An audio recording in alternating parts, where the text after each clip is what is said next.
Le cannabis n'est pas interdit par la religion, n'est pas mauvais pour la santé, dit Feu Hassan II à la télévision espagnole en 89, et de rajouter qu'il faut pénaliser le consommateur plutôt que le producteur. Je me demande si Saïd Nasseri peut faire valoir devant juge cette précision hassanienne, pourvu de gratter quelques circonstances atténuantes pour alléger sa peine. Sauf que Nasseri nie les faits, est en peine de prouver la légalité de 2 jolis milliards de centimes sur son compte, ou de contrer les accusations témoins qui confirment sa présence lors de transport d'une foutue cargaison. Nasseri a même viré les avocats de la barre, foutez le camp. Peut-être compte-t-il sur la seule défense de Dieu. Why not? N'est-ce pas qu'une secte religieuse, des nôtres, les Dawi, préconise la consommation du chanvre indien ou le cannabis, jusqu'à lui trouver un hadith du prophète qui annonçait son apparition. Le chanvre, porteur de baraka. Rien que ça. Le chef de file, Ben Hedi, fumait ses adeptes dans le but d'adorer Dieu avec plus de verve et de panache. La transe vous est un terme familier, je suppose. D'autant plus que le cannabis viendrait d'Inde, là où Adam atterrit après son expulsion du jardin d'Éden. Preuve que tout ce qui pousse de terre n'est pas cadeau du ciel. Voyez les méfaits de l'arbre, dit de la connaissance, nous payant la gaffe à ce jour. Peut-être faudrait-il faire entendre raison aux demi-savants qui rabâchent que le cannabis est une créature de Dieu. N'est-ce pas que Dieu créa le diable? Fin de discussion.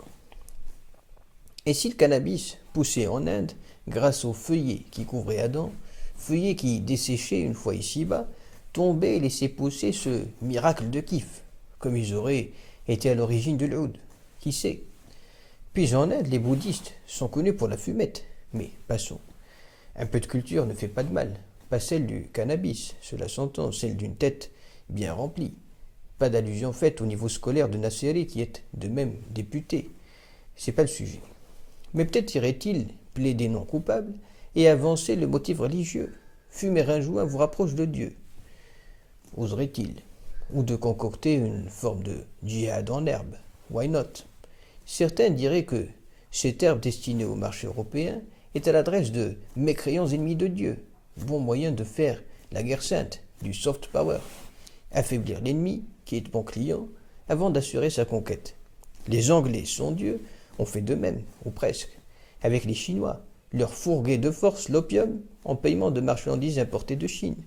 C'était pas religieux, mais n'est-ce pas que l'argent est le Dieu que surtout l'on révère, comme dit Molière? Puis, rappelons que les Français se sont rangés côté anglais pour perpétuer cette maudite guerre.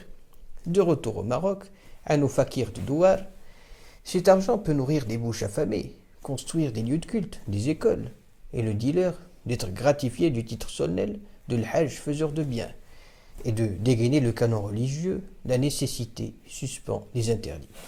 Les fakirs, dit-on, allaient jusqu'à mijoter des recettes magiques avec l'aide de Dieu pour endormir la douane et ses chiens. Certains payaient en nature, d'autres en argent, ou quand l'économique prend le dessus sur le religieux.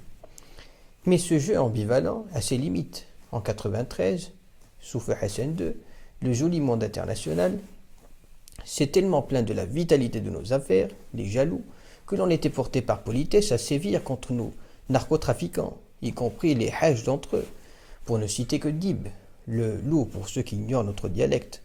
Apprenez ces petits mots, ça peut vous sauver la vie. On n'est jamais à l'abri de croiser un Dib, c'est joli. Bref, d'autres citoyens, comme vous l'êtes, recommandent de sévir contre ceux qui piquent dans la caisse publique, pas contre ceux qui font des rentrées d'argent en devises. Le débat devient limite philosophique. Avec un peu de culture, on citerait Nietzsche. J'invite Nasseri à s'y essayer, et pourquoi pas Biwi, et de dire qu'il n'y a pas de phénomènes moraux, mais seulement une interprétation morale des phénomènes. Nous sommes pleins dedans. On trouve moyen de s'arranger avec sa petite conscience. Mais alors, comment défendre le voyeurisme? Planquer des caméras pour piéger ses invités dans de drôles de postures? Que ça serve du plaisir des yeux ou de chantage? Là, j'y peux rien pour toi, cher Nasseri.